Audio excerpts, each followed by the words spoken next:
हर हर माझे मित्रांनो, आज दिनांक 1 मार्च 2026 वार आहे रविवार. आज आहे आमच्या खास मित्राचा बर्थडे. सोनू शेठवाडी शुभेच्छा. सर्व बालाघाटाचे वाघ आलेले आहेत. सोबत अतुल भैया पण आले. मला रात्री जेवले काय येणार नाही काय की भैया. तसेच खास वडवणीचे नामांकित गणेश भैया टकले यांनी पण बालाघाटाचा फिटनेस क्लब जॉईन केलेला आहे.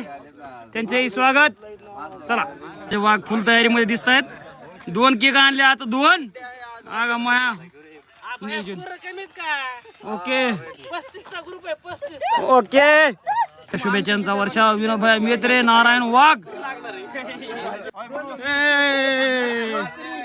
रामभाऊचा आहे जोश.